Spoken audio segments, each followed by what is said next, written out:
Hello, everybody, and welcome to the beginning of the last days. My name is Laura-Lynn Thompson. You know, one of my favorite things in the whole world is coming here every single day to be with you and to talk about things that really matter. And it's been a rough go. You know, it's been, I don't know, 4 years of really wondering what is going on in our world and figuring out that a lot's going wrong all over the place, but we've seen some real disastrous things happen in Canada under the rulership of Prime Minister Trudeau, and we certainly do want him gone.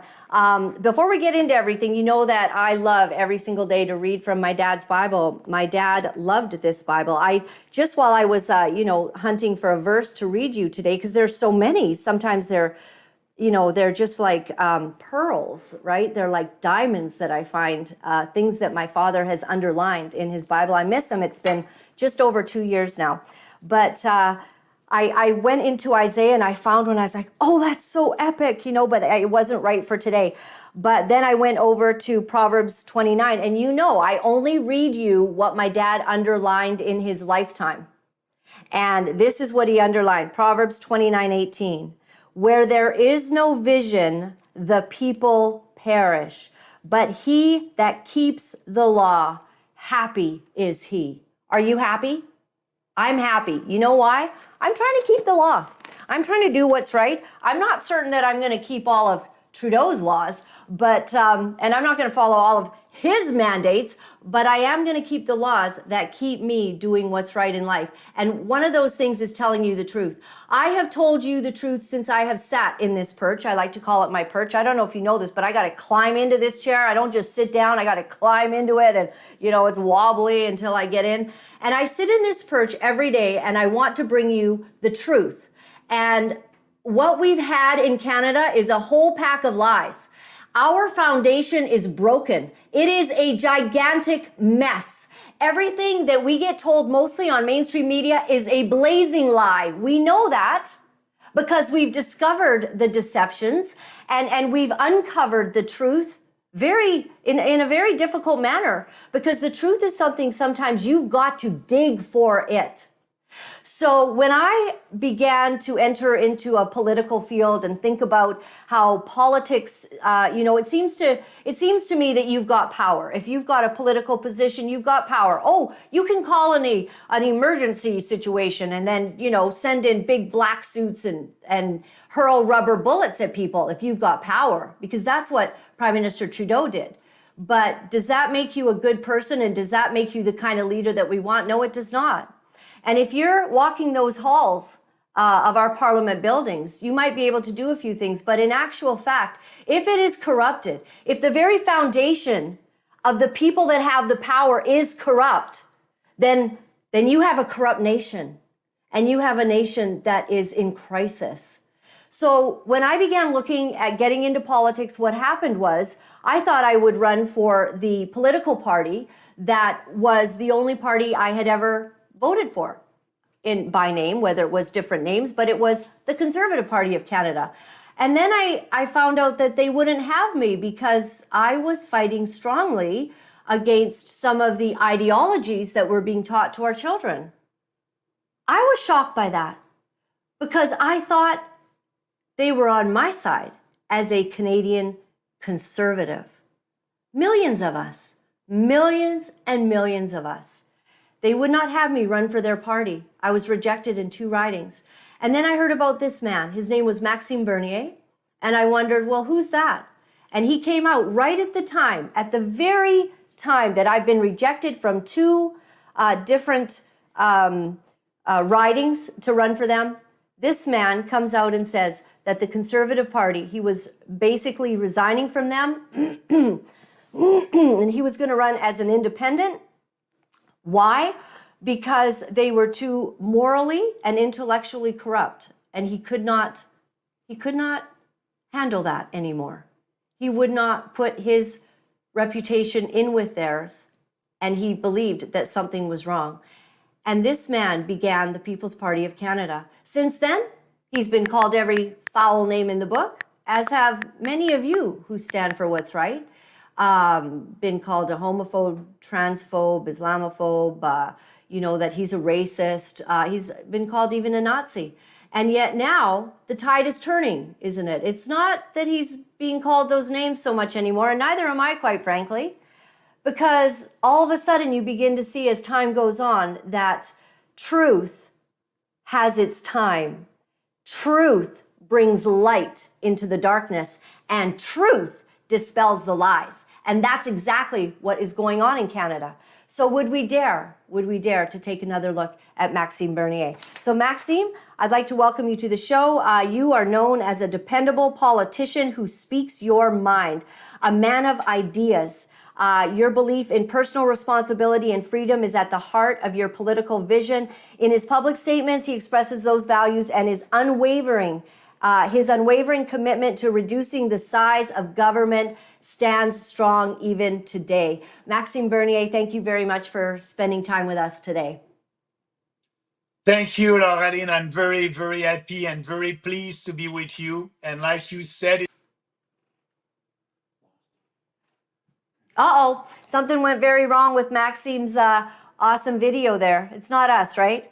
Okay, sometimes, do you know what? We've got a lot of those foibles that happen where you get sudden attacks. The devil doesn't want him on. All right, let's wait for him. All right, he's back. That's okay, Maxime. Yay. Oh, sorry. Sorry about that. So I was saying that you were telling the truth at that time 4 years ago. Yes. And now you're still doing that. And I'm doing that with the People's Party. You know, I like what you're doing, Laura-Lynn, because you have the courage of your conviction and you're out there and you know that the truth will prevail, like you said, and it will. Just the best example is, COVID-19. We did fight together against these draconian measures. It took 2 years, but the common sense prevailed and we're able to get rid of these draconian measures. And we had more people on our side. So I like to say, Laura-Lynn, that in politics, if you want to help people, you tell them the truth. If you want to help yourself as a politician, you tell them what they want to hear today. And when you're in power, you're doing the opposite or not. And, that's why we needed at that time to have a new option for Canadians. And we created the People's Party. We are doing politics different. I'm not telling you what you want to hear. I'm telling you the truth based on facts and reason. And if you like that, I hope you'll support us. It took me a while, Maxime, to figure out when you'd always say, I want ideas. You are a man of ideas. And that's kind of when you were running for the leadership of the Conservative Party of Canada, you ran based on your ideas, and your ideas were actually so popular with the constituents of Canada that even Stephen Harper believed that you were going to win the leadership of the Conservative Party of Canada because your ideas made sense to Canadians. That seems like a long time ago, but do you remember that period? Yes, I did. And when I started the leadership contest in 2016 for the Conservative Party of Canada, when Stephen Harper resigned, we had a leadership contest, and I was one of, I think we had 13 candidates at that time, and I was not the favorite. I was not so well known. Yes, I was a minister with Harper. I was a foreign affairs minister and industry minister, but I was not well known like other candidates, and I was not the one that was supposed to win the leadership contest. But I said to the team, we have ideas, we have a platform, we believe in individual freedom, personal responsibility, respect, and fairness. And we're going to build policies, bold policies, in line with these principles. And we did that. And that's why I was able to, at the end of that campaign, to be, the one that was supposed to win. And it went very well. So I showed to everybody, if you want to lead a political party, you must have a vision for this country. And I was showing my vision, and I had 49% of the Conservative members who said, yes, I like that vision. Yes, and you probably had more. But the one thing that ended up bringing you to a place of, disagreement with your party was basically a series of tweets that you did, ironically, on mass immigration, which today seems like you were ahead of the game. Yes, Laura-Lynn, if you can, I don't know if you have the sixth tweet, but I did this tweet in 2018, and I think it was in August, Sunday night. I remember that because when I wrote that this tweet with my team, I was looking at it, I read it again, and I said, we must say that. That was all during the time when Justin Trudeau said, diversity is our strength. He said, we need to have more diversity.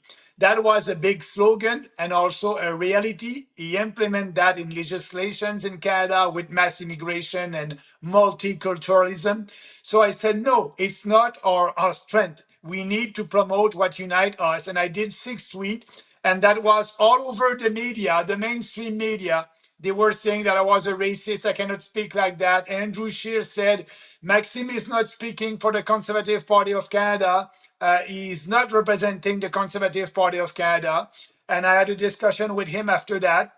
And he said, we won't take any of your ideas, and you won't have any role in the Conservative Party of Canada. So that's why I quit. And I said, this party is intellectually and morally corrupt because they don't have any convictions. They're only conservative in names, and they don't want to speak about something that is not that popular today, knowing that it's the right thing to do. But yes, 5 years after that, I was reading a piece in the Global Mail and in the National Post saying about the same thing, that, mass immigration is destroying our country. We need to have fewer people. We need to be able to integrate them to our society. That's what I said 5 years ago. And I was supposed to be a xenophobe and a racist. And now, it's more accepted to speak like that. It's because we started that debate. And that's the role of the People's Party. We are speaking about taboo subjects for the mainstream political parties, but they are not taboo for us. That's important to have a real discussion about the future of this country. And we are bringing that discussion at the political level, at the federal level in Ottawa. You've talked about multiculturalism, and you've had very strong opinions on that. What do you feel about multiculturalism? Who do you remember first talked about it? For me, it was Brian Mulroney. I was young, and that was my first time to hear this word and this concept that we would basically open our borders to many different people. What was your thoughts on that? Yes, you're right. Brian Mulroney was the prime minister who implemented that and put that in a legislation. But actually, Pierre Elliott Trudeau, he started to speak about that because for him, that was a solution to stop the independentist movement in Quebec. Because Francophone in Quebec were saying, we are a nation and we have the right to express our point of view and being a country. And Trudeau wanted to have a policy that will be that will counter that movement, and saying, oh no, everybody can come to this country. You can keep your values, you can keep your principles. We are welcoming to everybody. And that was a way to answer that independentist movement. But actually, Brian Mulroney implemented that legislation, yes. But at that time, like you, I was looking at that, and for me, that was not so important for the future of this country. But I've met a lot of people, and the last one was Salim Mansour. Salim was one of our candidates at the election in 2019, and he wrote a book about multiculturalism, the fact that it's destroying our society. And I've read that book, and I said to Salim, yes, you're right. It's not only ending mass immigration. We need also to abolish that legislation and to stop promoting, every ethnicity in our country. the best example is a Chinese Canadian, and I don't like to speak like that because for me everybody is a Canadian, but a Canadian from Chinese origin who want to celebrate the Chinese New Year must not have subsidies from the federal government. They can do it, they can raise their own money, but the federal government must not be there to promote that. We need to promote what unites us, our culture, our history, and multiculturalism, what we are telling our immigrants that you can come here, you don't have to be part of our society, you don't have to integrate our society, you can live in your ghetto and with your community without participating fully in our society. So it's wrong, and it's a big mistake. And actually in Europe, in UK, in France, in Germany, they realize that. That multiculturalism is a big has a big impact on their society, and an impact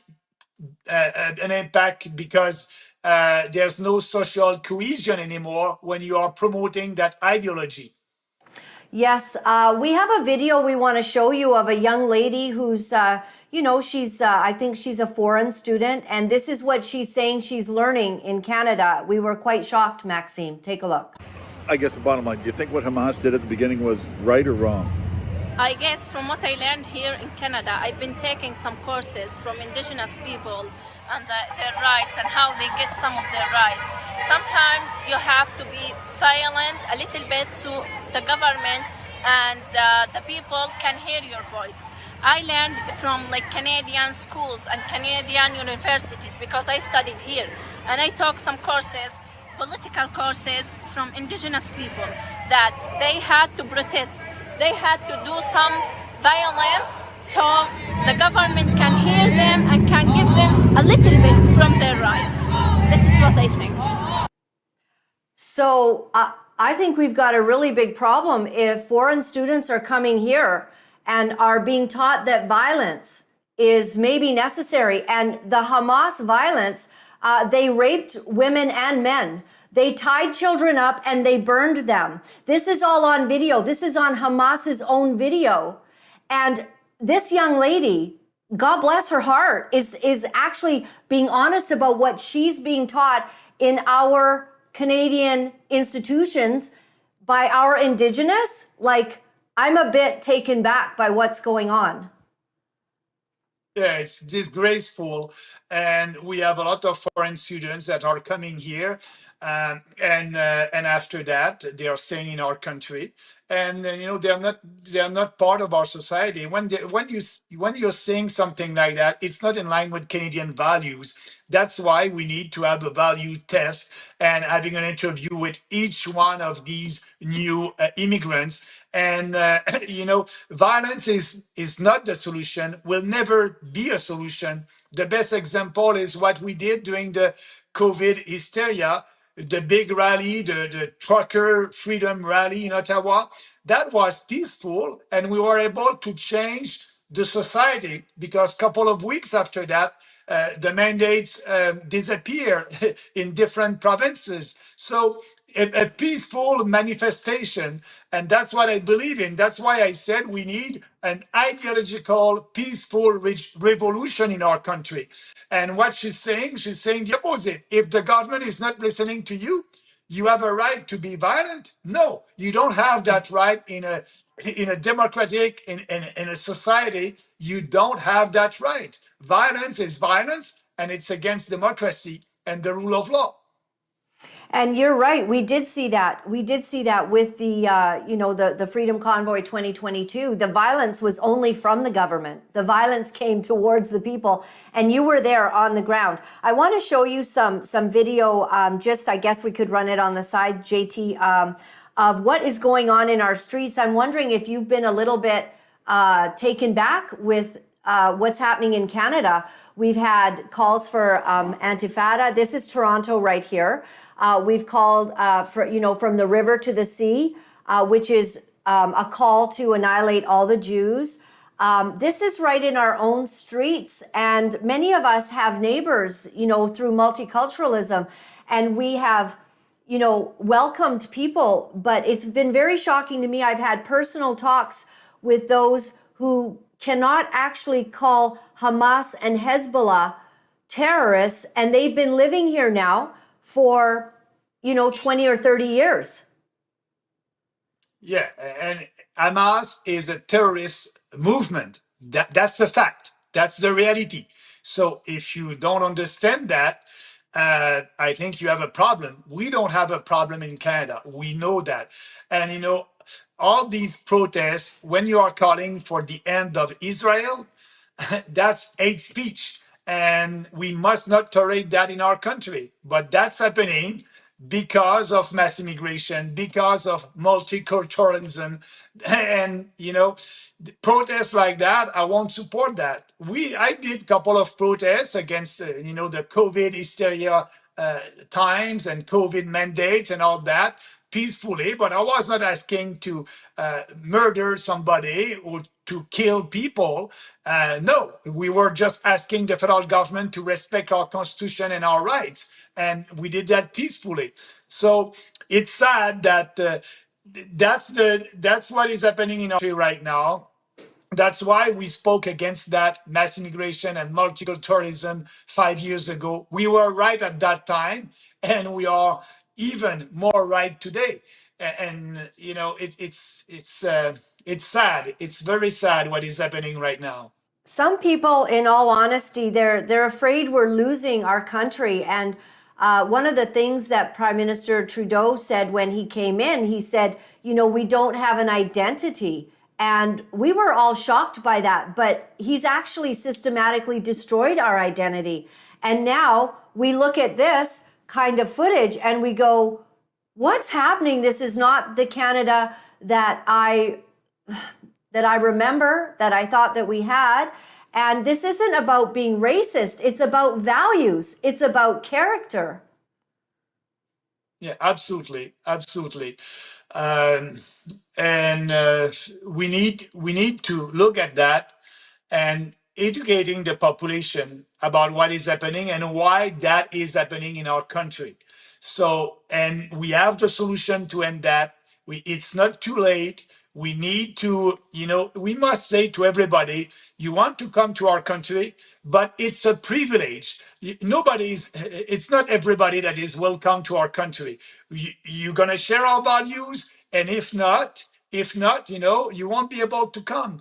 The time is on our side, but the more we wait, the more difficult it will be. And I don't want our country to be like in France when you have a no-go zone, or in Germany. That's happening right there, or in other countries that they are speaking about deportation. They're speaking about deportation because of people who won't share their common Western civilization values. I don't want to be there. I don't want to speak about that. I just solve the problem and fix the mass immigration problems. It's easy to do. You can do that as soon as you are in government. You just end all that. And about the foreign students, it's about 600,000 of them that are coming every year. And it's another way to come to our country and staying here after that. So we need to stop that. Foreign students are not supposed to be there to finance the universities.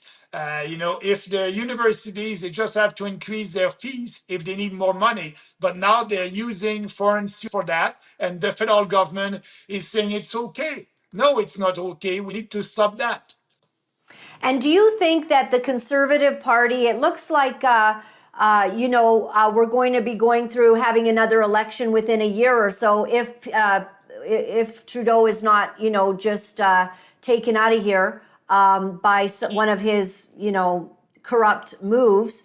Do you believe that the Conservative Party has a strong enough stand on this issue? Because you took issue and you got in trouble with them for calling out mass immigration in 2018, I believe, at the end, right? So if you called them out then, have they changed? Are they doing what's right now? No, No, they're not, And Laura-Lynn, I understand that maybe some people saw that. Pierre Poilievre did a very nice video about the housing crisis, but, he find a way to not to speak about the elephant in the room, immigration.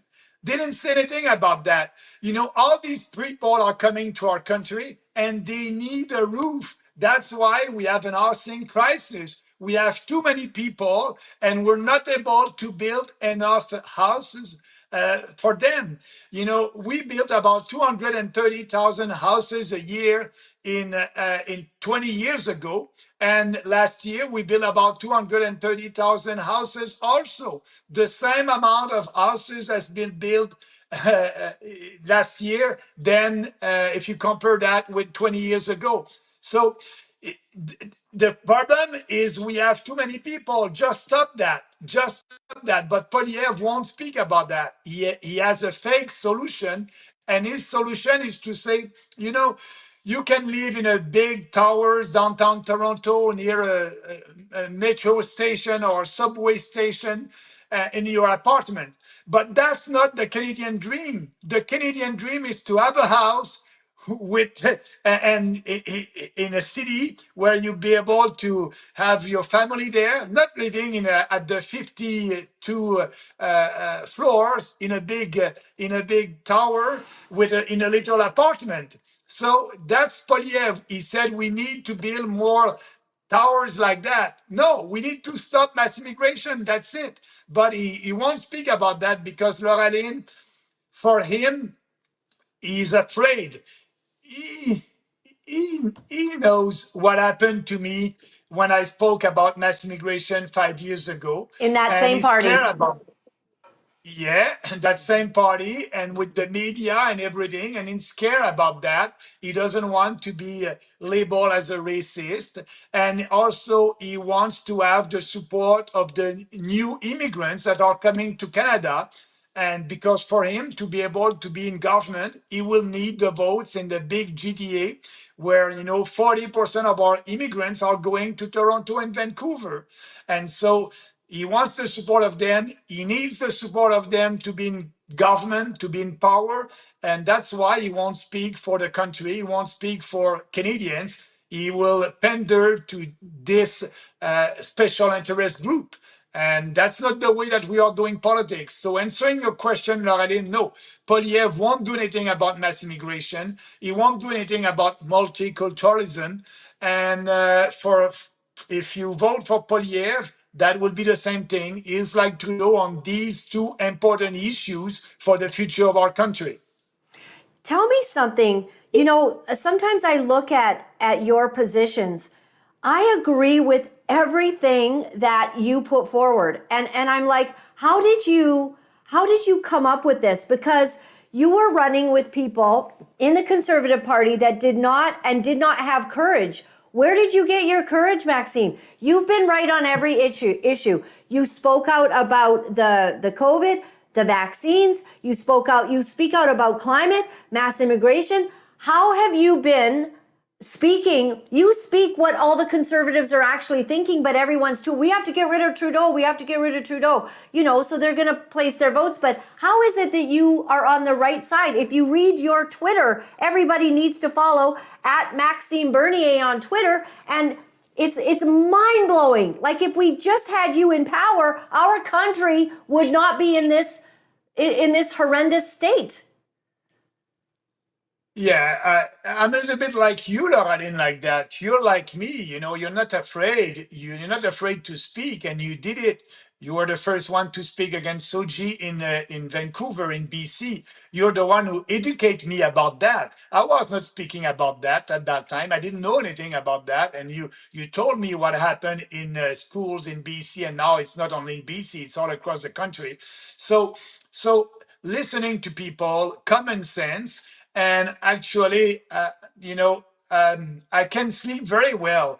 It can be tough when you have bad press, but for me, trying to please everybody, you won't be able to do that in politics. You have to have some conviction speaking about that, and you're going to build your base step by step. So we started that party at 1.6%, and now we are at 5%. Maybe at the next election at, I don't know, 8, 9, 10, 11%. We'll see.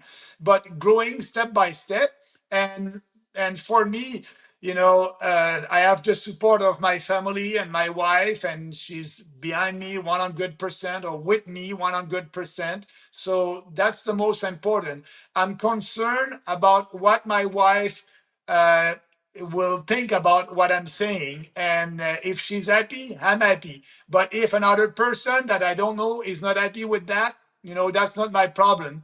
I don't try to please everybody, and I think that people appreciate that. They know okay, Bernie is like that. This is him. We won't be able to change him. I have that vision of this country, and I believe it's the right vision. It's based on the Western civilization values. So freedom of speech, freedom of expression, not interfering in international affairs if it's not in your national interest, respecting the Constitution. So if you follow these principles, it's easy to have policies that are coherent, and that's the People's Party.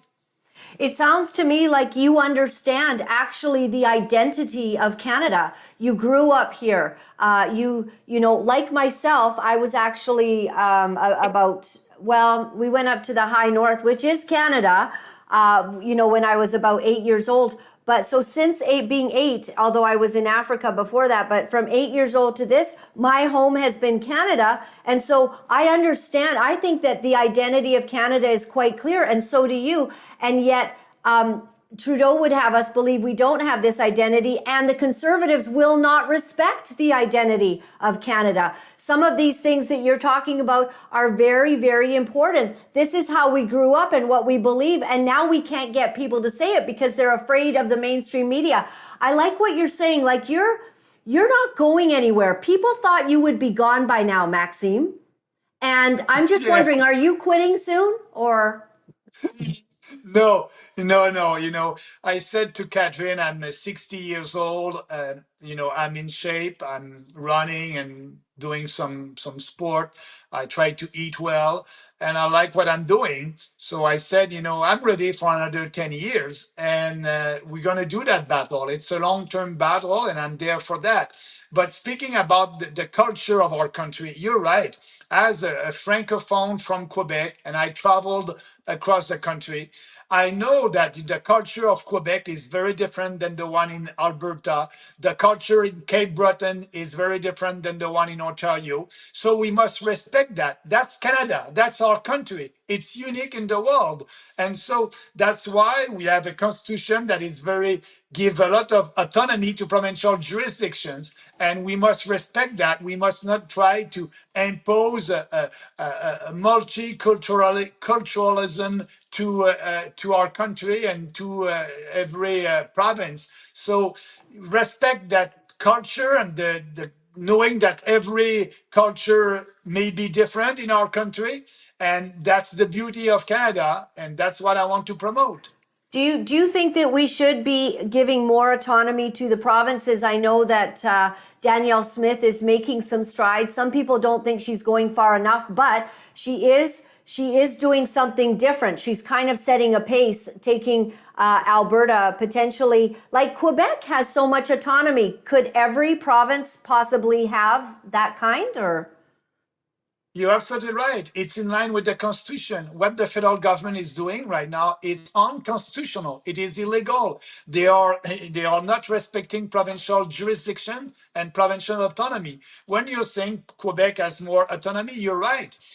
But it's in line with the Constitution. Every other province can have the same autonomy if they want.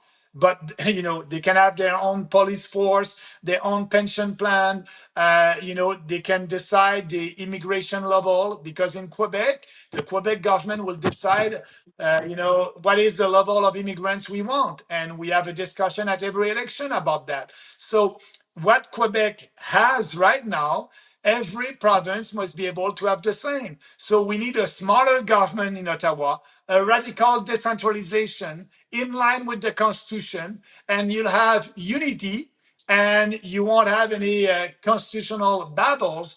But we don't have that unity right now because of the federal government. And Danielle Smith is right 100% for asking for more autonomy. And I'm supporting what she's doing. And I'm telling her, with the PPC government, you won't have to fight because, yes, we will respect your autonomy and we respect the autonomy of the BC government or the Ontario government.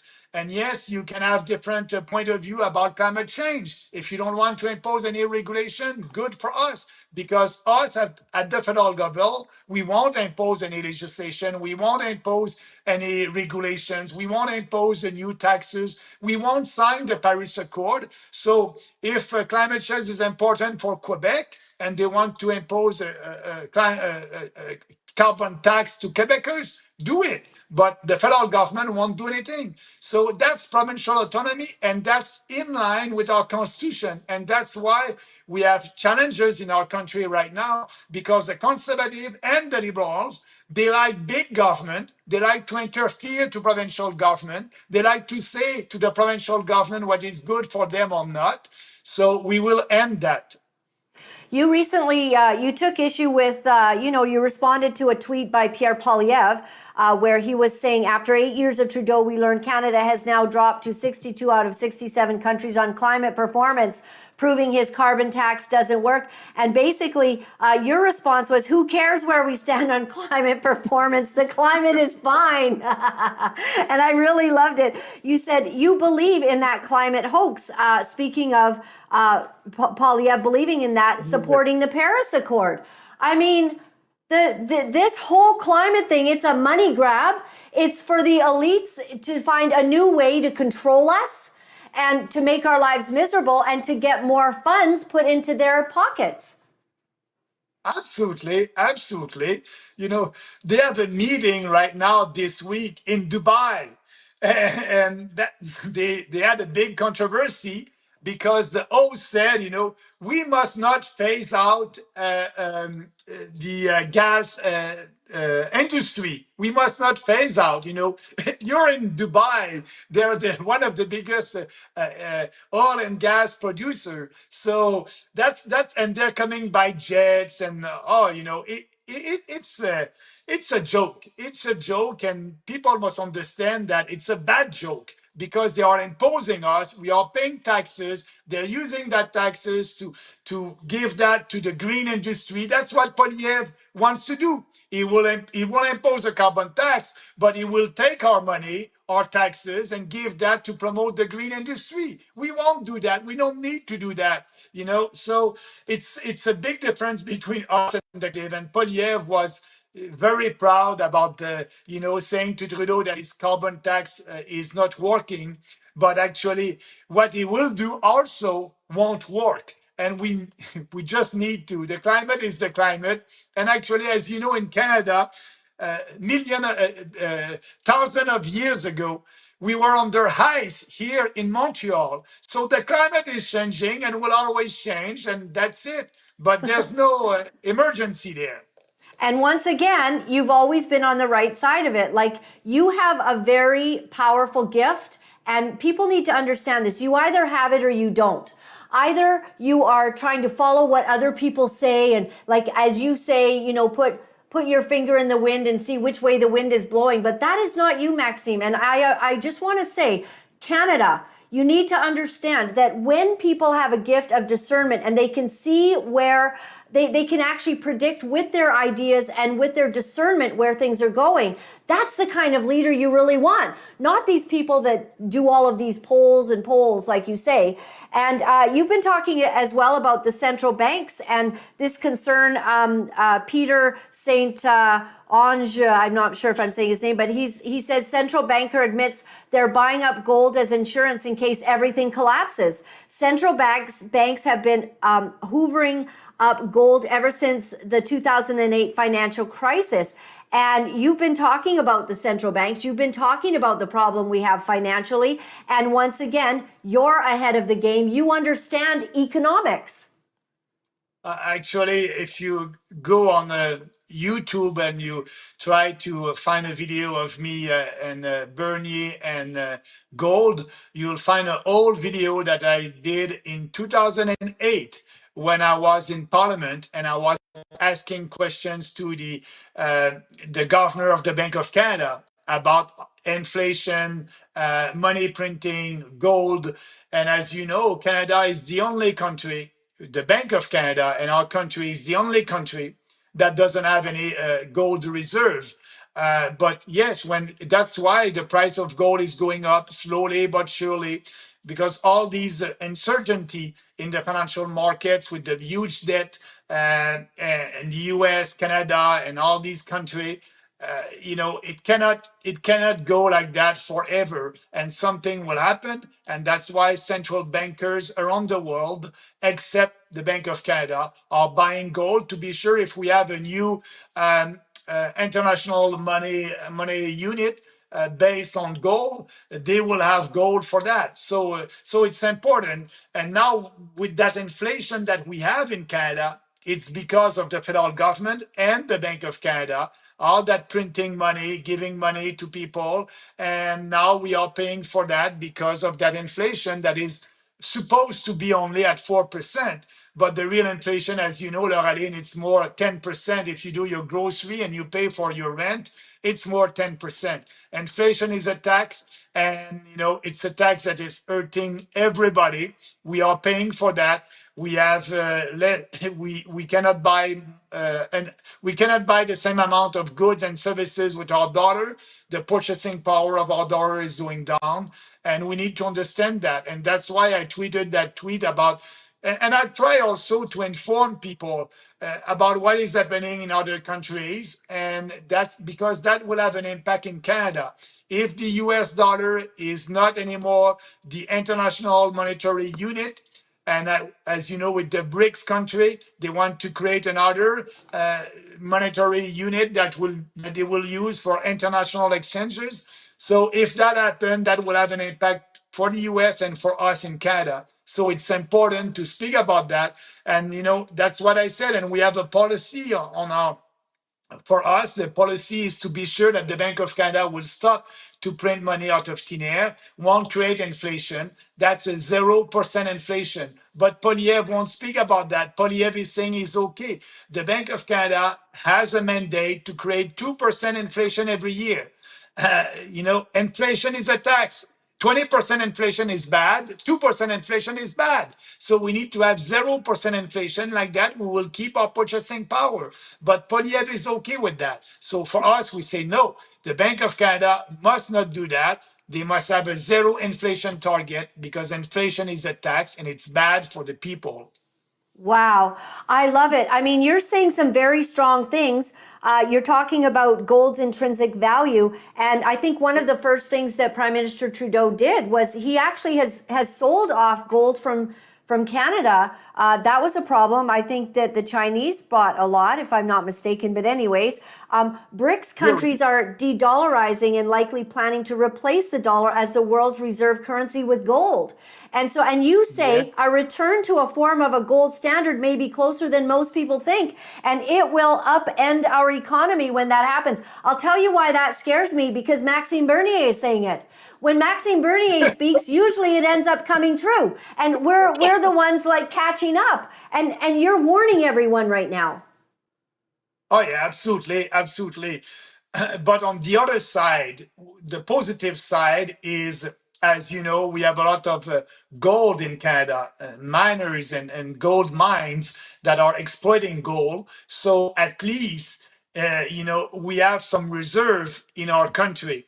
But these private mines are exploiting gold and that. So if something happened, the federal government can buy some gold from our miners here in Canada.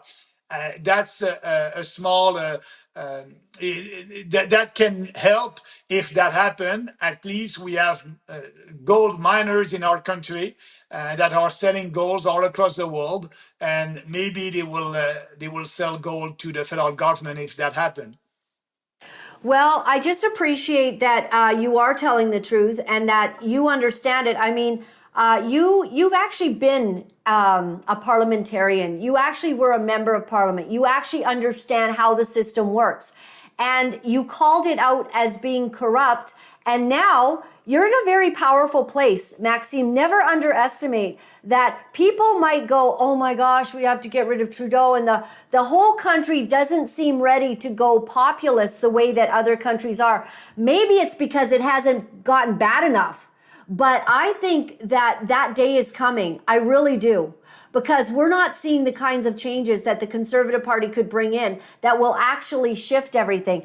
I remember when you were actually on Tucker Carlson, if you can show this, JT, if it's on the share, you were on Tucker Carlson because you got arrested for standing against the mandates that all of these liberal, crazy people brought in. And you got arrested. You literally got arrested and they asked you if you had any weapons and you had this beautiful statement. You said, only my words are my weapons. And that's, sort of how you believe. You believe so strongly in ideas. You believe in standing up for your country. And even with Christine Anderson, look at Christine Anderson. She's a lady from Germany. They've seen mass immigration destroying their country.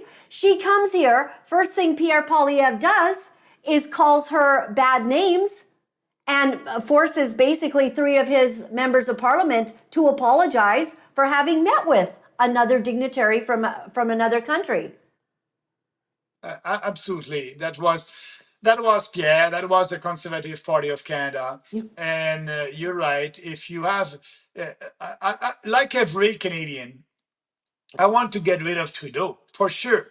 But okay, if you have Poilievre, on all these important issues that we discussed right now, climate change, multiculturalism, mass immigration, radical decentralization, all that, Poilievre won't do anything. And that's the core of our problems in Canada. So that's why I'm saying the liberal or conservative, it's the same. It's the Lincoln Conservative Party. So Poilievre may be there, but he may be a little bit better than Trudeau, but he won't speak about these issues. He doesn't want to speak about these issues, and it's not part of his platform.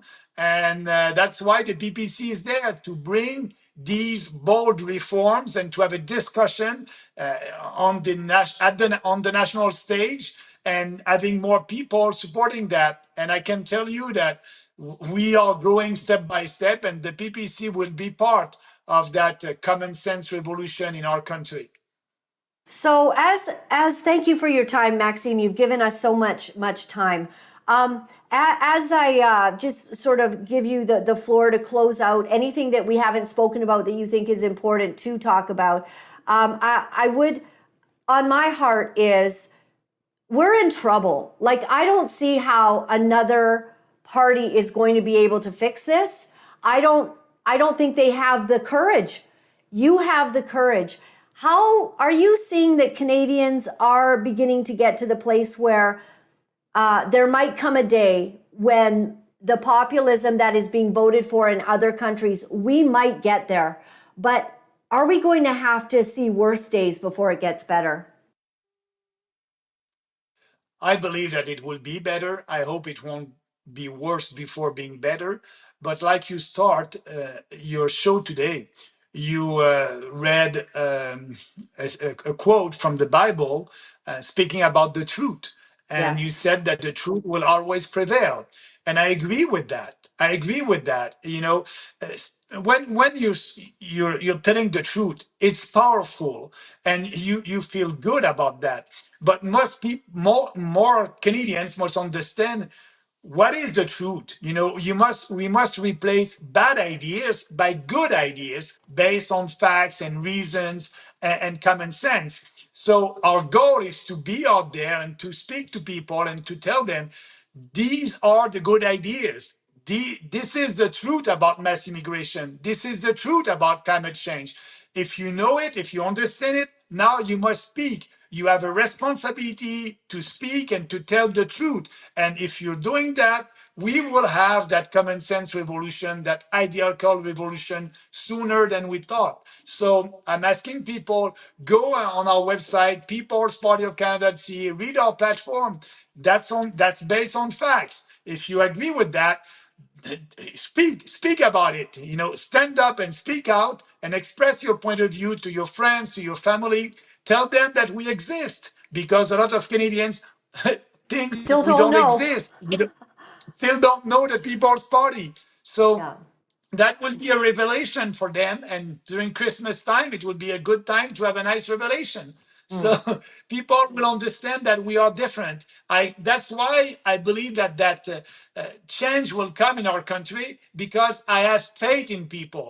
I have faith that you have the ability, the dignity, and the right to make your own decision and determine your own destiny. And by doing that, the destiny of our country. I love it. There's one thing compelling on my heart to speak, and that is that I was listening to somebody speak about the revolution that Martin Luther brought to the Catholic Church. He brought a revolution, and it changed everything, because he couldn't change it from within. He couldn't bring the truth of and I know that you're Catholic, so this isn't really about Catholicism, but he saw that there needed to be change, that faith was based on, that your Christian walk would be based on faith, not on works. And he couldn't bring that to the Catholic Church, and they wouldn't embrace him, and they were angry with him. So they told him to be quiet, or they would even maybe put him to death. But he said, I just cannot be silent. And so what he did was he caused a reformation that has brought about change to this very day. Instead of doing it from within, he had to upend everything. He had to start something else. And it occurs to me that men over time, even Mahatma Gandhi, and people that have had to change everything, they had to remove themselves from the corrupt, rotting, diseased platform, and they had to do something new. And I wonder if Canada actually needs something new. I don't know if our parliamentary system is serving us anymore. And I just get your thoughts on that before you go, because we love Canada, but once you get into Parliament, it seems like it's rotten to the core, with the corruption, the finances, the fear, the mainstream media that you're so afraid of. It's not how you're doing politics. You are now doing something completely different. You're running on ideas, and it's different than anything that's ever been done. And you left that establishment. And I see that kind of reformation similar to what Martin Luther and other epic, courageous leaders have done in the past. Yeah, we'll have that revolution in our country. I understand that our electoral system is not in our favor as a populist party, because there's no proportionality. We had 5% of the vote, but we didn't have 5% of the members of parliament in parliament. So no proportionality. That would be great to change the system and having more proportionality. I'm looking at what is happening in Europe. These populist party are growing. They are able to be elected. Some of them are in the opposition, others in government, but they have a proportionality electoral. I'm not going to change our system. I hope we will be able to do that, but it will be very difficult, because the Liberals and the Conservatives are okay with the statu quo. But it will be a better electoral system if we have more proportionality. That being said, if that is not happening, we will be elected. It will take maybe a little bit more time, but we will be there. And when we'll be in Parliament, we'll start that revolution. But that revolution can start without us in Parliament, like we did with COVID-19. That was a revolution. We said enough is enough, and they won't be able to impose mandates this winter. They won't. It won't work anymore. So that revolution can come from the outside. Look at the Green Party of Canada. Every establishment political party has a green platform. The conservative include. They all believe in the climate hysteria, and they're all in line with the Paris Accord. So the Green Party was successful. You know, they were successful to be able to impose their point of view and pushing their point of view, and other parties decided to have a policy on that. So the Green Party did that before having any members of parliament. And that's what we can do also. We can bring that revolution sooner. And also, we will bring that revolution in parliament when we'll be elected. I do find it's interesting that Pierre Poilievre still talks a lot about you. People are still, they ask him about you, and he keeps talking about you. And he said many untruths, actually, which is very upsetting to my heart. And I believe that God is a God of justice, and he sees every lie that is told. And so it's surprising to me that you are in the conversation, and they don't want to add you, necessarily to the big picture, but you are always a factor in the conversation. And so I'm just so honored to be a PPC member. I'm so honored to stand with you. And I welcome any other leaders of political parties to come on the show so that I can be balanced and give them an opportunity and have some questions asked. But Maxime, they won't, because my questions would be too honest and would require too much truth. And so they'll never be here. That's the truth of it. They will not come here because they can't afford. Can you imagine Jagmeet saying, oh, I just give so much for that to be able to put him on the spot? But I really, go ahead. You're right. They won't come. They won't come because they're afraid of the truth. And you will ask them the real questions. They don't want to answer that. No. But you do answer the real questions, and you do speak for the people and to the people. And I thank you for that. Maxime, you are, as always, one of the most courageous Canadians that I know, and I appreciate you, and I thank you for your sacrifice for our country. Keep going. In the end, we win. We will. Thank you, Laura-Lynn. Have a nice evening. Thank you. Thank you. Bye-bye. Bye-bye.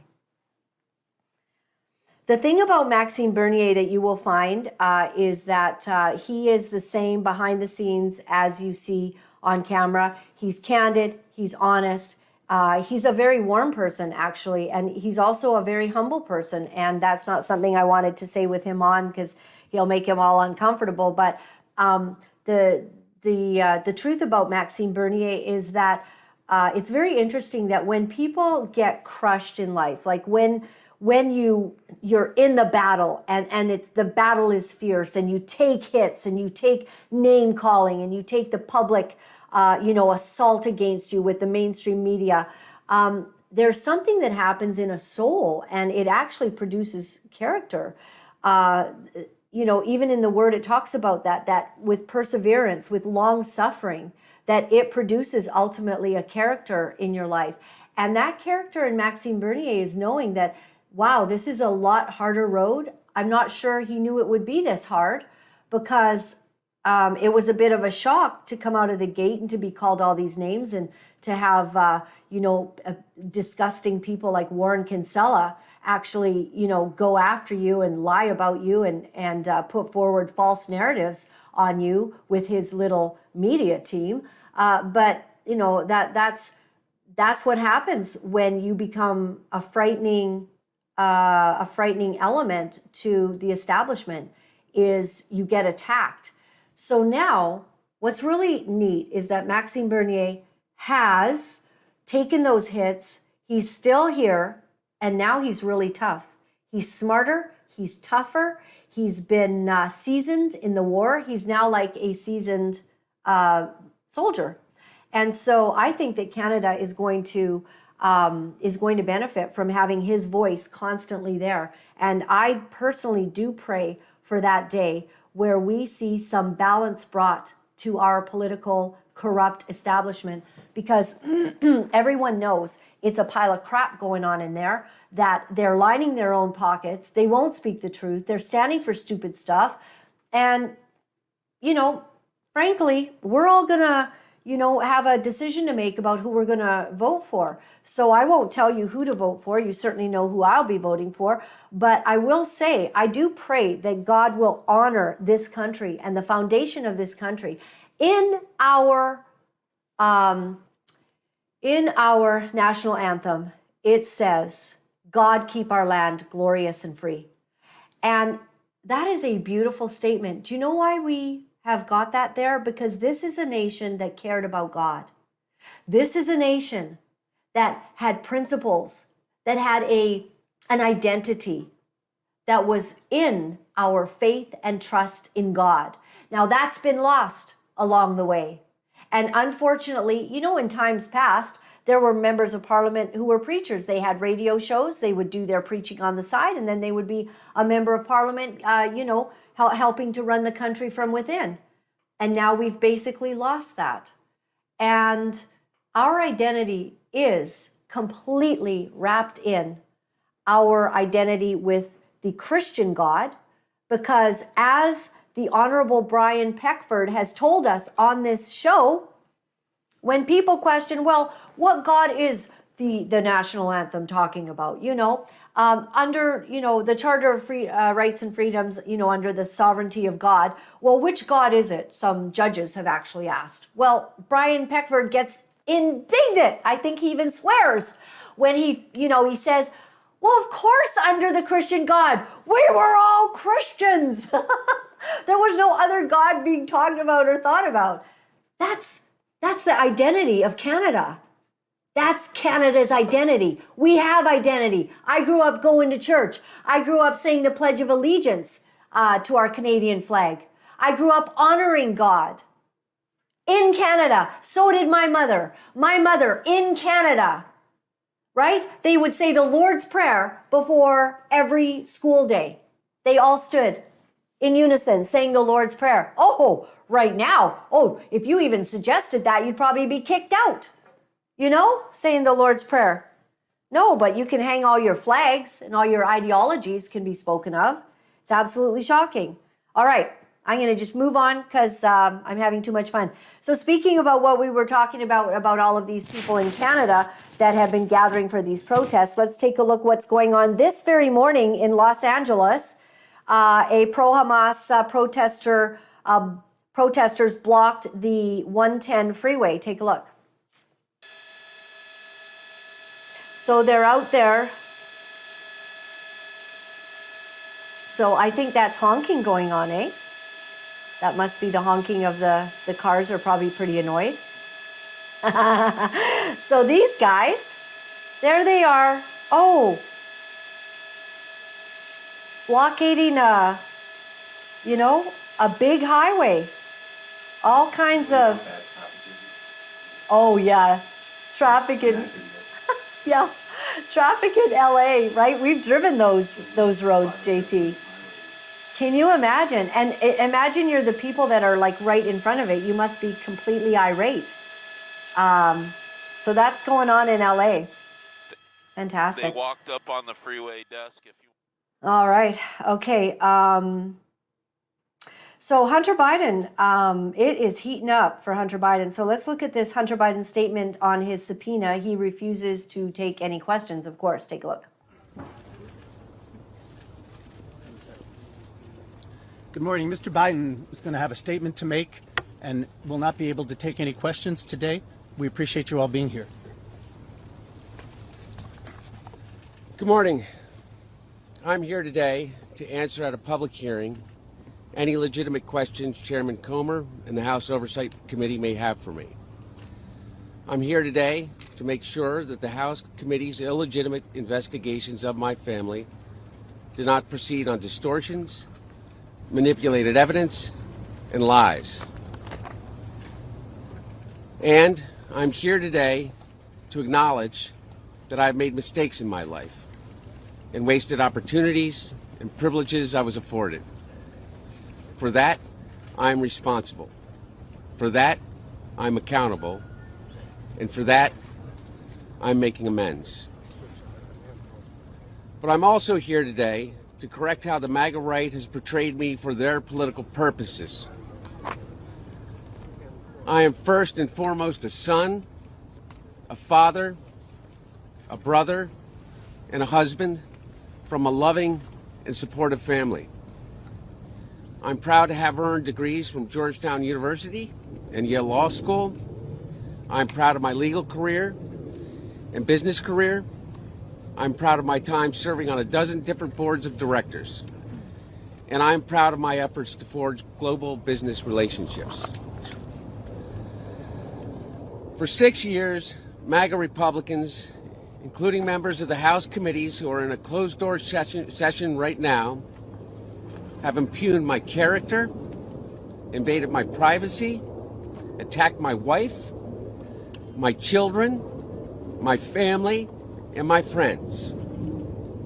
They have ridiculed my struggle with addiction, they've belittled my recovery, and they have tried to dehumanize me, all to embarrass and damage my father, who has devoted his entire public life to service.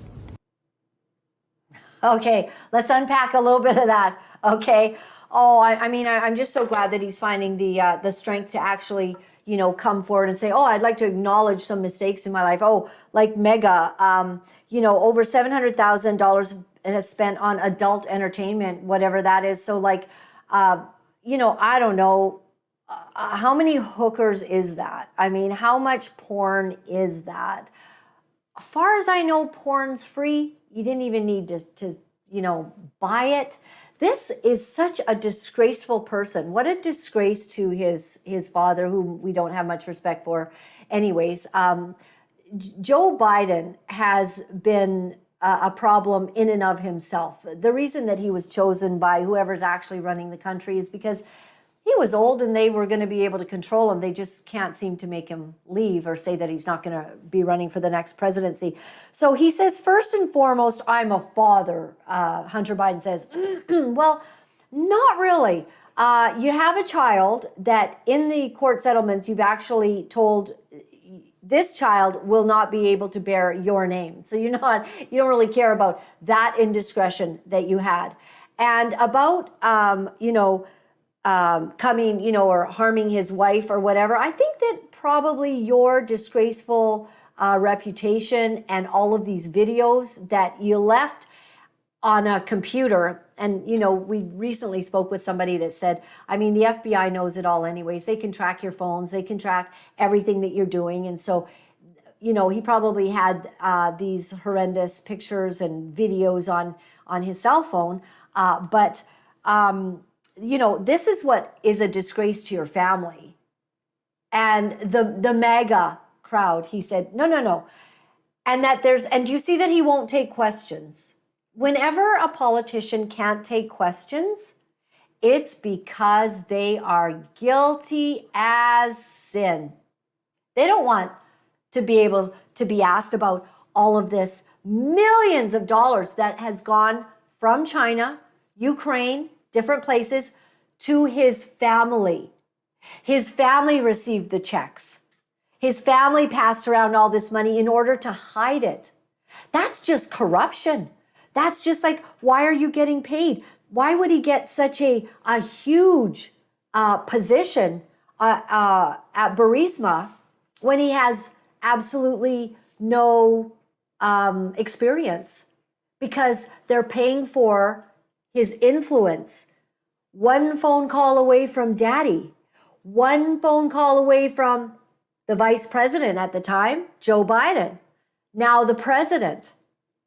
And so he's gotten nothing on his own merits. Well, let's see what Representative Jim Jordan has to say on Hunter Biden blowing off the subpoena and what is the House's next step. Let's have a look. I would just point out that I've had a chance now to review what Hunter Biden said in his press conference, and I think he made an interesting statement. He said his father was not financially involved in the business. And I think that qualifier, the word financially, is important because once again, it shows another change in this story. First, it was no involvement. Then, no, I never talked to anyone. And then we find out about the dinners, the meetings, the phone calls, and everything else. Now it's, he wasn't involved in the business financially. I think that is important. It's one of the reasons we want to talk to Hunter Biden. Second thing I would say is this: in a few hours, I think the House of Representatives is going to pass the impeachment inquiry, and that is an important step. If you talk to any scholars in this, I think we could proceed as we did under Speaker McCarthy, where he announced it. But this is an important step. The impeachment power resides solely with the House of Representatives. If a majority of the House now says we're in an official impeachment inquiry as part of our constitutional duty to do oversight, that carries weight. That's going to help us get these witnesses in. And maybe most importantly, regarding this morning's activities, this is the argument that the White House and Hunter Biden's counsel used to say he shouldn't come. Okay, we disagree. We thought he should have been here. But when we take that vote this afternoon, what's our argument going to be then? We think he should come in. And if he doesn't, we're gonna move forward with contempt proceedings. There's a process we have to follow, but we plan to do that.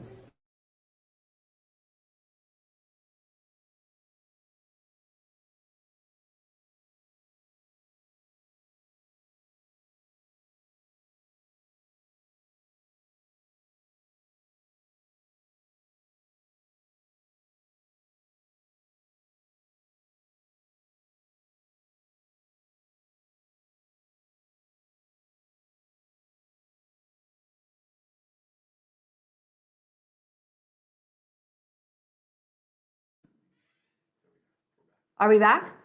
Okay, sorry everyone. That was a really strange thing. Another cyber attack. We get them all the time because we tell the truth. Okay, so we're okay. So they're going to do a vote on the impeachment, potentially impeaching Joe Biden, right? A hearing to, yeah. So it's kind of going to be a bit of a process. Do you know what's ironic is that all of this, do you know what the Bible says in Proverbs? It says that he who sets a snare for someone will actually fall into their own pit. And the interesting part is how ever since Joe Biden took office, they have done nothing but go after Donald Trump and Donald Trump's children. And they have not been so far able to get him on anything. And they've had liars, out and out liars, proven to be so, but you'll never hear that in mainstream media. You've got the whole Russian collusion hoax. And Hunter Biden the other day on a podcast that he did brings up, oh, this is just like that Russian thing that was happening. No, that was proven to be complete disinformation. Donald Trump got in no trouble. He was completely exonerated because there was nothing there. There was nothing there. And so what's interesting to me is that not even Donald Trump, and he's brilliant. He's got a very high IQ. And he should have been much smarter about some of the things that he did. But, we got to give him, it was first time in office. Next time, don't think it'll be so easy for everyone. But, he's everything that happened, he couldn't control or make all of this happen. All of this is happening. Hunter Biden's deception, his ill repute, his sexual misconduct and drug dealing, all of it is now bringing about the demise of the Biden empire.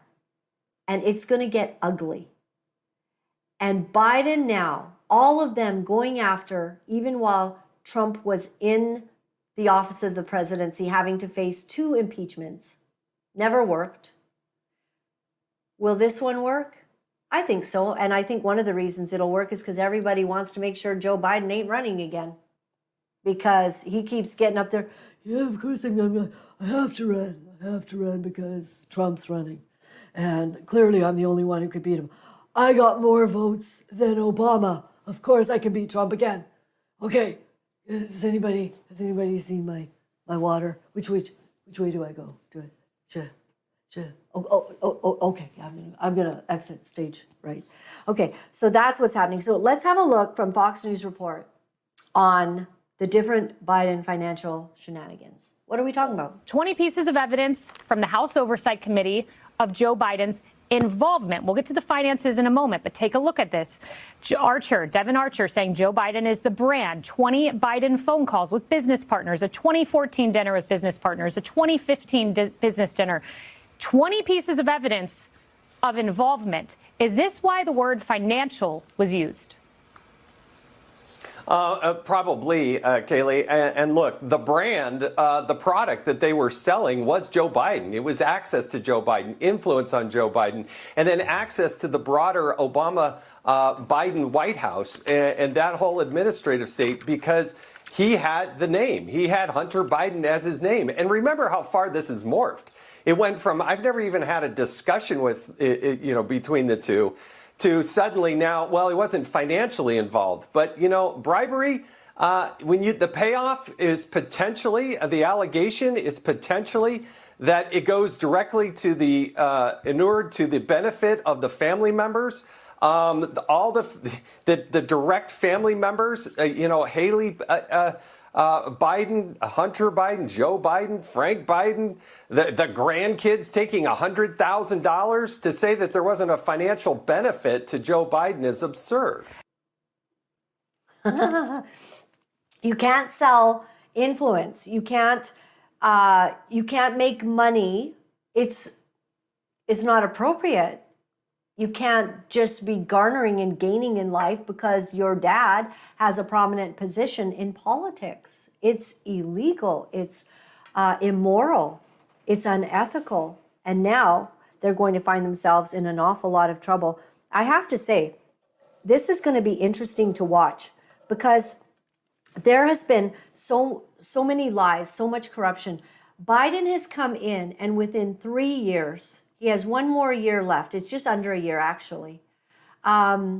Within these last 3 years, he has destroyed the United States of America. Literally. He's destroyed it. His border policies, millions, and the gotaways, they've turned away several thousand that have criminal records down there. But the gotaways, the people that they don't know, now we've got these violent extremists, yes? Oh, we still have Mark. Oh, yeah. Hey, Mark, are you there? I don't see him anymore. Uh-oh, I think we're gonna, yes, okay. All right, so my website is Laura-Lynn. Oh, there he is. Hey, Mark. Hey, were you selling real estate while you weren't on with us? How you doing? Mark, I'm so sorry. Thank you for waiting. Thank you for being there. No worries. Okay, tell us how it's going down there. Is it nice and warm and hot? You're in Costa Rica, right? I am. It is insanely hot. It's 32, 33 degrees. It's a nice dry heat, I would say right now, but it's picking up. Like it's the Canadians. It is really picking up. We have a brand new central hub being built in Dominical. They're going to be announcing that in the new year. We have a new IT university coming in, also to Dominical. So there's a lot of activity that's happening. Uvita Dominical is becoming Nassara, what it was 15 years ago. So this is going to be the next phase that's going to become the next Nassara, which is going to be a really good thing. What's that? Did you say Nassara? Nassara. So Nassara is in the north part of the country. It's one of the more prestige elite areas of Costa Rica. So Uvita is what Nassara was 15 years ago. So we're going to be coming up to that. We have the Four Seasons Hotel, the Secrets Hotel, adults only, is moving into the area. So we're starting to get that demographics. We're starting to get a lot of hype with the new airport and everything. Everyone's talking about it. Everyone's getting excited. So a new airport, that'll really revitalize because that'll be a lot closer than the San Jose airport then. It will. It'll be an hour south of Uvita. So it's going to be really, really close. Very good. Very good. And people, a lot of Canadians, from what I'm understanding, are viewing Costa Rica as a place, even North Americans, as a place to go to get some peace and quiet from some of the drama that is going on in North America. Because Costa Rica has really, fundamentally, it has a very religious base. It's largely Catholic. So you have deep held convictions about doing right, and people are finding they don't have to deal with the ideologies and some of the nonsense that's going on in North America. And entire families are literally upheaving. And you've got friends that are just like this. They've left their lives in the busy, crazy, woke North America, and they're coming down there. They are. It's right now they're ramping up for Christmas. So everywhere you go, it's Christmas parties, it's fireworks galore. Because it's not just a celebration for like one day, it's a celebration for the whole month. And then right after that, it's like party after party after party, New Year's. Then it's Envision weekend. But a lot of families are uprooting and they're moving here. A lot of them are moving for their kids. So, like not far from where your lot is, we have an elementary to a grade 8 school being built, and we have a grade 9 to a grade 12 high school being built. And they're all recognized from the U.S. It's actually a gentleman from Texas who's built in this massive complex because, they're getting ready for the influx of people. We have them coming now, but I think with, not to be fear mongering, but what's coming for Canada, and when, a lot of people see what's coming with the mortgages, the recession, and how things are just hiking up in prices, a lot of families are wanting to get away from that. And they're coming to a place like Costa Rica to get away from all that and just get back to what we're used to, right? Because everyone that comes down here literally says it's like the late 70s, early 80s. Right. It is a great place, Laura. Yeah, you mean like late 70s, early 80s in the way that people believe and the way that they live. And so how difficult is it? I mean, I guess there's a cultural difference. So a lot of people speak Spanish there, but you can pick it up. But there's also a lot of the Spanish also speak, they speak English as well. So it's not like you go to a completely place where you're absolutely lost if you don't know the language. No, majority of them do speak English. And if they don't, they try really, really hard, just in the same sense that we try to speak Spanish. Like I've been here for now like 3 years, and my Spanish, I'm not gonna lie, it sucks. I do try. They do laugh at me, and then after when they start speaking, and I'm like, damn it, what's the word in Spanish? And they start speaking to me in English. I'm like, oh, you speak English? They're like, yeah. I'm like, why didn't you tell me that?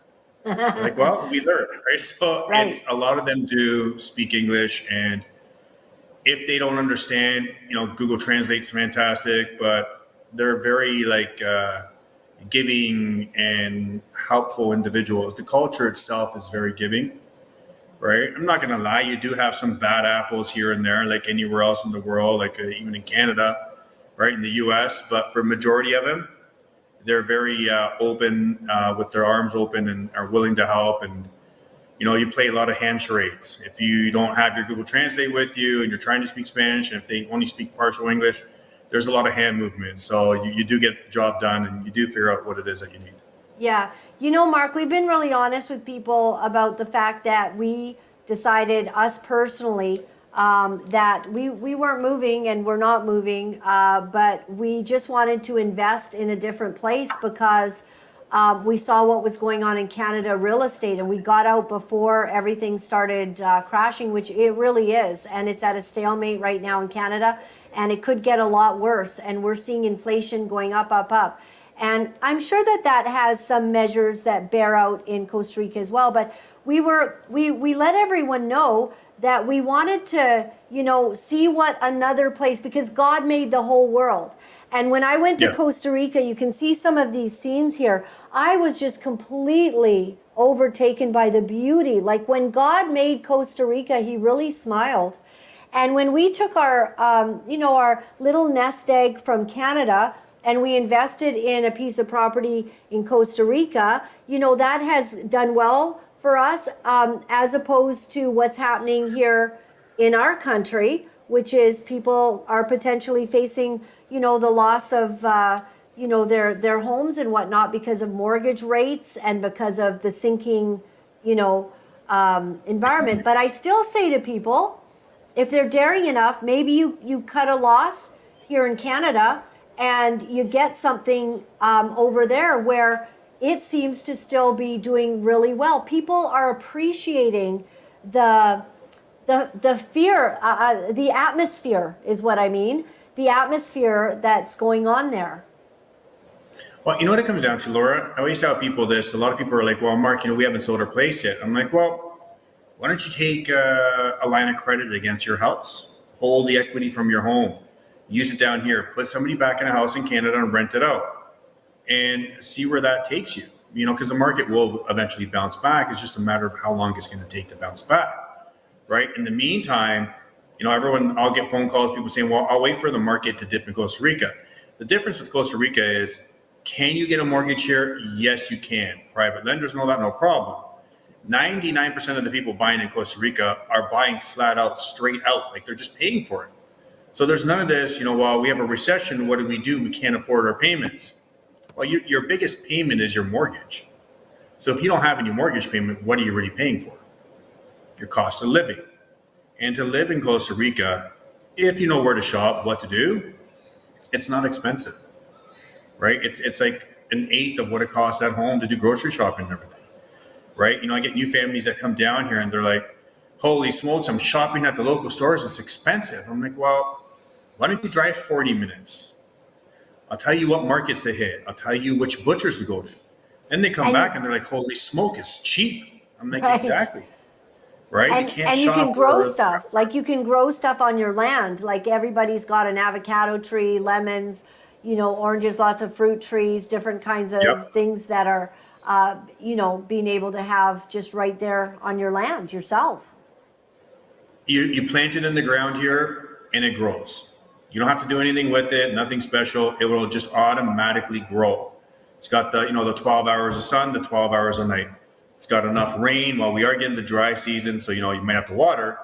But, rainy season, people always plant before rainy season. Once those roots take after a few months, the tree's golden. You don't have to really worry about it, right? Nature will take care of itself right there. So the most important thing is the 12 hours of sun and 12 hours of light, right? So it's equal at all times. Right. That's the most important thing. Someone on the feed, Mark, they're asking about working in Costa Rica. So it's a little bit different. So what are some prospects people have of making money? I mean, you can do Airbnb for one thing with a property. Yeah. But what are some other avenues? Well, if you want to build, you can be a builder in Costa Rica. You don't have to be a resident, right? What you have to do is you have to employ some of the locals. Laborers are $2-3 an hour. Skilled trades are anywhere from $5 to like $9 an hour. You can open up hair salons, restaurants, property management. So there's a lot of different things you can do. Now, if let's say you're a hairdresser, you can't, unless you're working at your house and all that, and you're doing it and you're building your clientele and they come to you, or you go to their house and cut.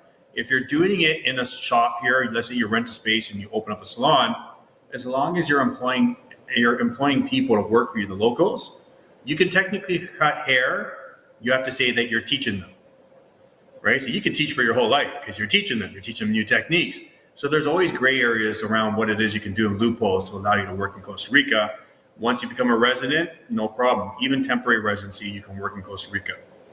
But it's a great way for someone to reinvent themselves. Right. So there's always a way. And I think the beauty of it, you've got friends there, right?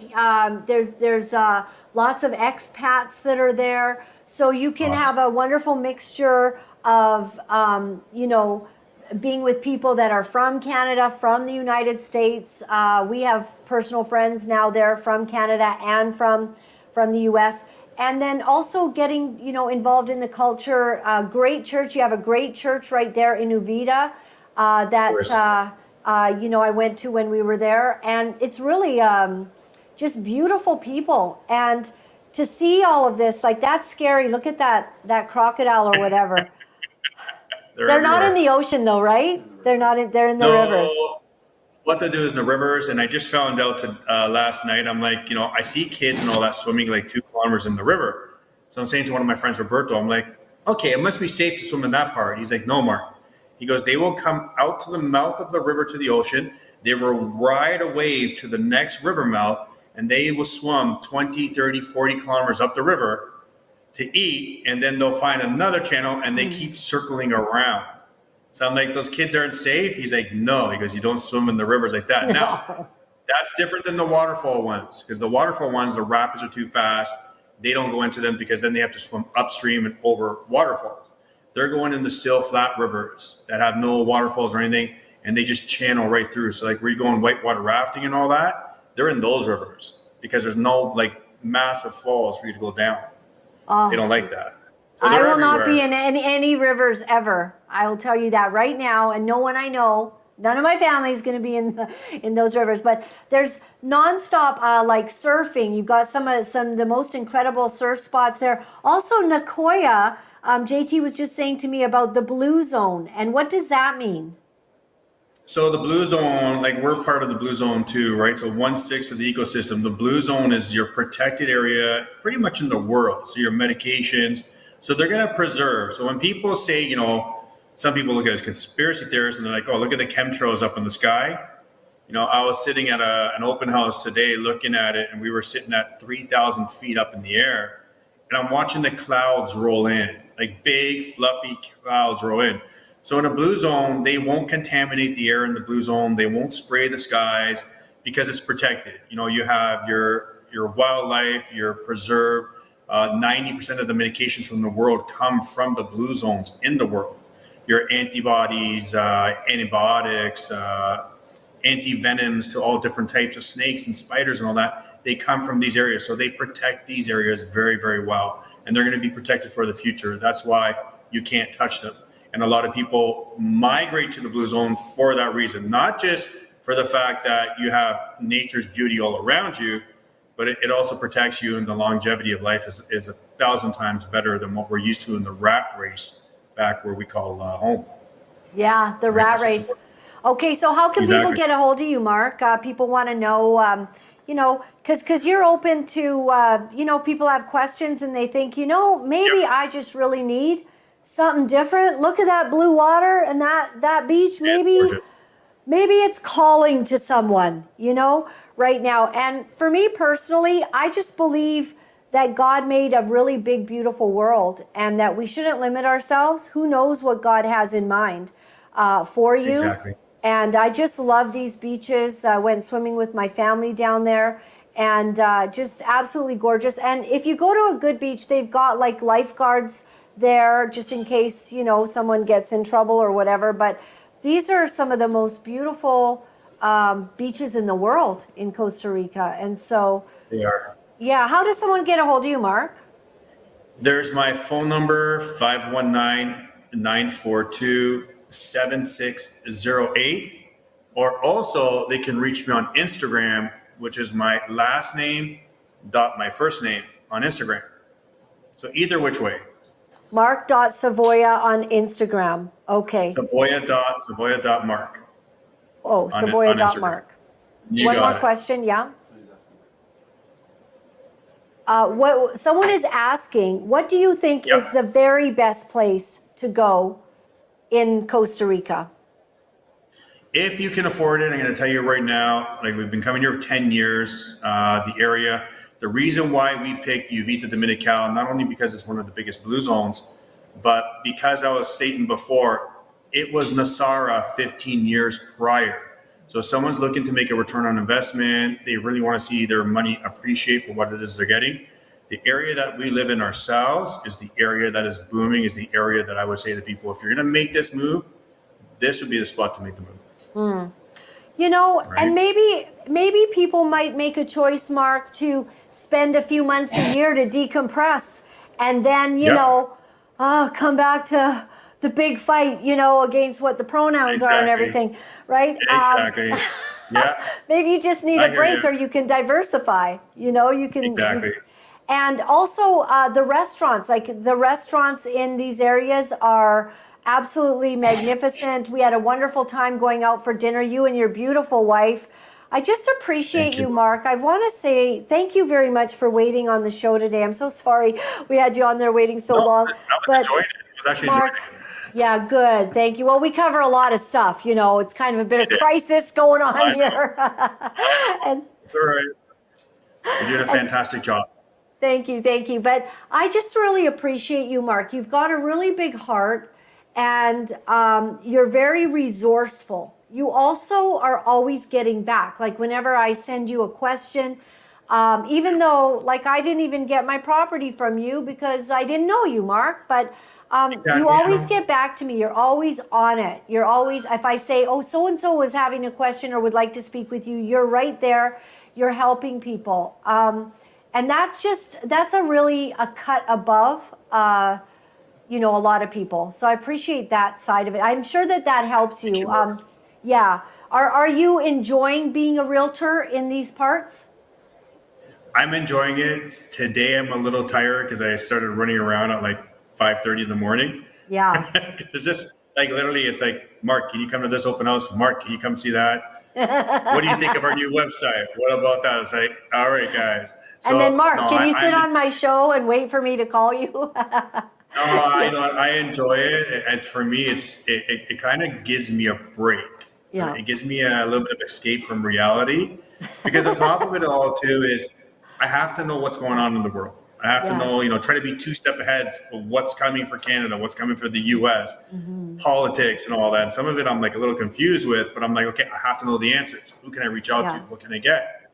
And then that's where you come here, Mark. You can watch me every day. I do watch you. I actually do watch you. But it's just, you stay on top of it. And then for me, what it is for us is I enjoy it. What I really enjoy is if someone reaches out to me and I reach out to somebody else, if that person doesn't give me the time of day to even say, hey, how are you? I'll get right back to you.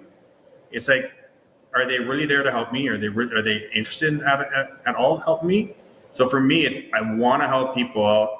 I enjoy it. I love the real estate side of it.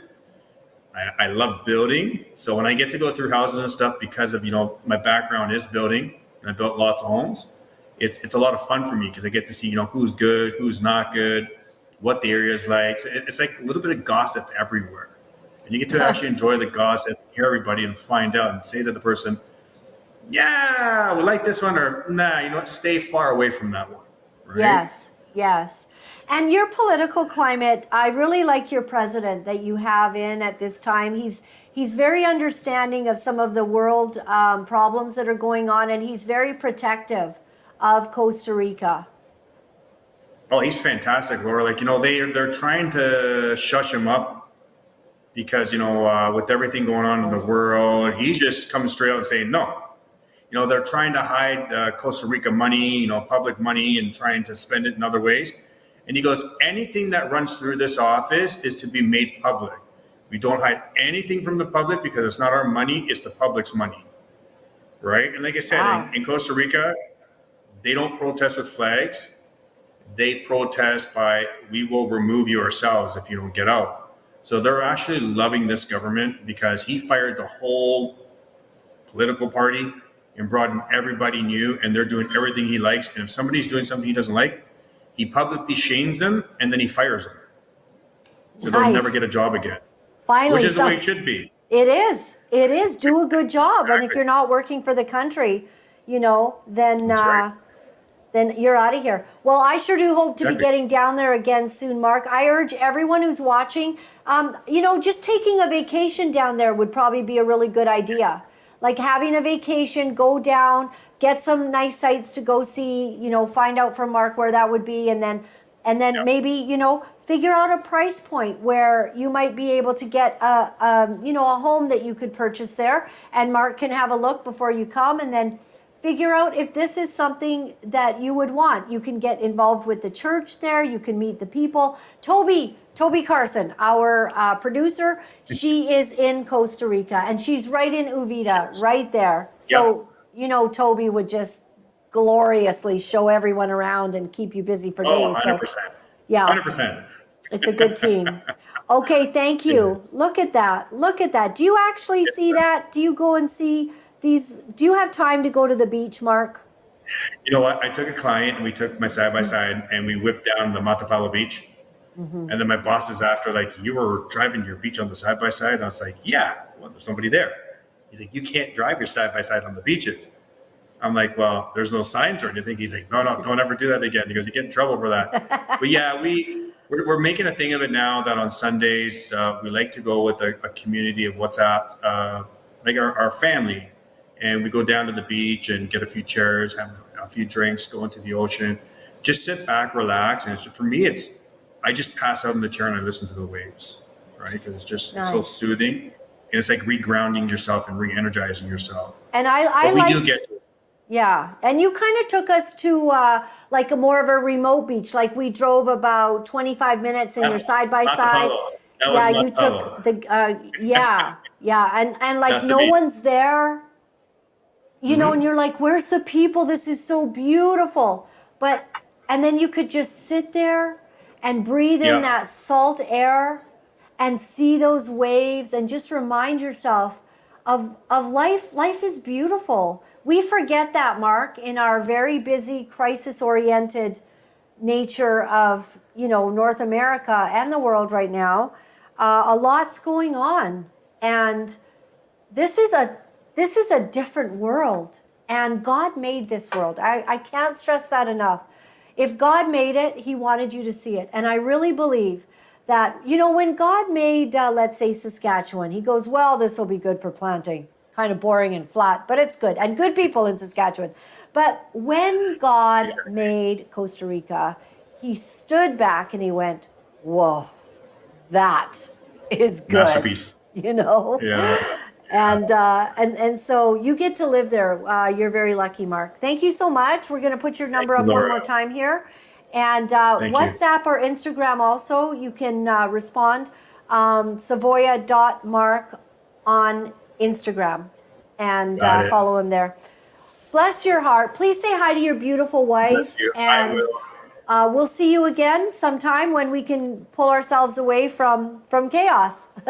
Anytime. And we have some new restaurants. Like we went to a Mexican restaurant. Nice. And it's a medallion chef there. And oh my goodness, the food, good? Laura. Yeah. I ate enough food for 3 people. And I was just like, I kept eating. I was like, I can't stop. But I was to the point where I was so full. I was like, I got to stop, but I can't stop. It's amazing. Man. It simply is. So much. We hope to see you soon. Yeah, we will see you. All right. Take care, Mark. Thanks, Laura. Cheers. All right. Bye. Cheers. Bye-bye. Oh, all right. Just a brief interlude from all the chaos of the world here. And I do just love that Costa Rica, built on a very Catholic Christian background. I just, you know, I really sense that when I was there with the people, and they've got places, they have tremendous services, and, you know, God is at work there. So it's just a consideration. I like to give you guys something to think about besides all the nonsense, right? Yeah, that we go through. Our website is Laura-Lynn.tv. Thank you very much. I just want to I really want to express my gratitude to those of you who take the time to go to the website, to actually click on that donate button, and just, you know, out of the bounty of your life, out of what God has given you, you bless us with just a little bit. I really appreciate it. Some people have literally written tithe because they actually get their God shot here.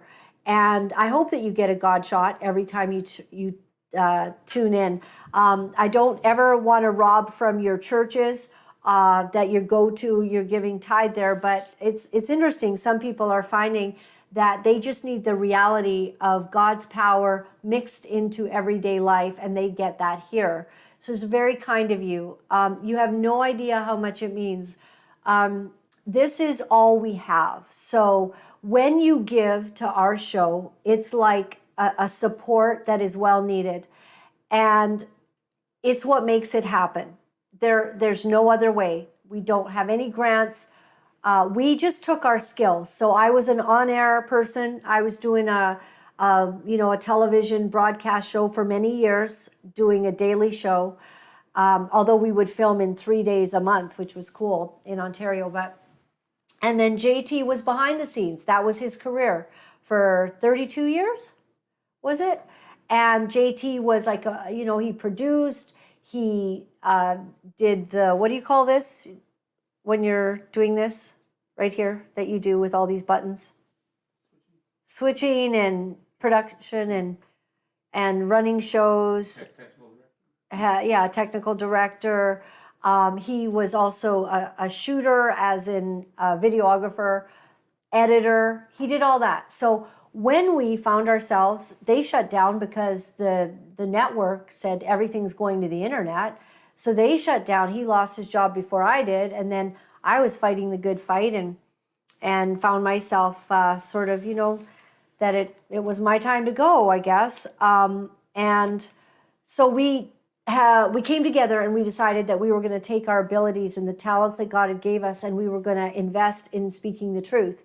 And that has been costly at times, very, because people get mad. They like you when you're fighting such and such, but then they don't like you when you're going after this lie that is perpetrating. So recently, it's been a bit rough because of our stand for Israel. And it's so interesting that we've never said Israel's perfect or that they haven't made mistakes, but we have. I go into in-depth trying to figure out, what is right and wrong about things and what the foundation of it is and what God's word has to say. So we've made a stand, and that's been a bit rough because people have come against us and even told us, well, I'm not supporting you anymore. You've betrayed the freedom movement. And I guess the freedom movement, is it an anti-Semitic movement? It's not. Lots of people in the freedom movement understand, but when you see what happened to Israel on October 7th, I'm sorry, I'm not confused about it. I'm not. And I'm not going to pretend that I'm not going to walk a fine line in order to get people to help us to do this. So if you agree, if you support my position of speaking the truth, if you support the difficulty that we are in doing this, then would you consider helping us to do it? It means so much. You have no idea. From a small bit to a large bit. If you can help us large, please do. That's awesome. It helps us a lot because we are constantly catching up. If you can do a little bit on a monthly, fantastic. My email is lauralynlive@protonmail.com, and we accept e-transfers there. Means the world. E-transfer comes in, we see it, and we love to thank you for that. Anonymously, if you'd like to be anonymous, if you go to the donate button, you can be completely anonymous. I wouldn't even know who you are. Don't know why you don't want me to know who you are, but you can just do it anonymously, and then, maybe send me a note if you can. I appreciate that. And we also have snail mail, and that's box 48184. You'll see it also at the end of the show when everything runs out in the credits, that it's all there. I want to read to you today in Psalms 21. This is a Psalm of David. Guess what? The Psalms were written largely by David and also by a few other notable, mainly musicians and people that loved to worship God. David was king in Israel 800 years before Jesus showed up. David was king and had his temple in Jerusalem when he wasn't hiding in the caves. But he reigned. He was Israel's greatest king. All through that area, that's where Israel was. It was called Israel. David was king there. He loved God. He served God. He was called a man after God's own heart. So when he wrote this, Psalms 21, verse 1, the king rejoices in your strength, Lord. How great is his joy in the victories you give. David was talking about himself. You know those people who talk about themselves? Oh yeah, well, Laura-Lynn thinks this, so funny. He was saying, Lord, the king, which is me, I rejoice in your strength, because David needed God's strength. There are other Psalms where David is so near death. He said that his mouth had dried up and his tongue was clinging to the roof of his mouth because he was in such dire straits. He was literally in fear for his life so many times. They had enemies that had real swords and would show up in brutality. The Philistines were always trying to kill the Israelis. So when he says how great is his joy, how great is the king's joy in the victories you give, David knew that without God, he wouldn't have victories. That without God's protection, he would say, protect my life from those who want to harm me. And boy, did they ever. It says here that you have granted him his heart's desire and have not withheld the request of his lips. I always think that God's not a respecter of persons, right? So the Bible says God doesn't have favorites. So how come David got to have stuff? So David's saying, you granted him, which is himself, his heart's desire. What's your heart's desire? You know what I say to God? I just want to remind you, God, you don't have favorites. And you gave David his heart's desire. And you gave David the request of his lips. And then it says in verse 3, it says, you came to greet him with rich blessings and placed a crown of pure gold on his head. He asked you for life and you gave it to him, length of days forever and ever. If God would answer David's requests, would he answer ours? Length of days? You know, I always pray that I'll live a really long time. And then I tell JT, you got to pray the same thing, because I don't want to be stuck here without him, you know? He doesn't seem to have the same passion. That's a little bit of a concern to me. He's like, oh, I don't want to be all old and I can't do anything. What? No, you're going to be old and stuck here with me till we're very, very old. But look at what God does. And then in verse 5, it says, through the victories you gave, his glory is great. You have bestowed on him splendor and majesty. If God did it for David, would he do it for us? God bless. Have a great day. You know, it's not easy to deliver the truth of what our sick world is doing, but for some of us, we feel that we have no choice. Because if we are silent about these abominable things, then we are letting evil go unchecked, and we cannot do that. For those of you wonderful people who are writing me and are sharing your encouragement, I am deeply grateful. Thank you for all the letters that you've been sending. Thank you for the donations and the support. I found out that in order to speak the truth, you have to become very, very strong. If you would go to my website at www.laura-lynn.tv, you'll find all of the ways that you can contact me. Remember, my friends, all is well. All is well. Thanks for joining me.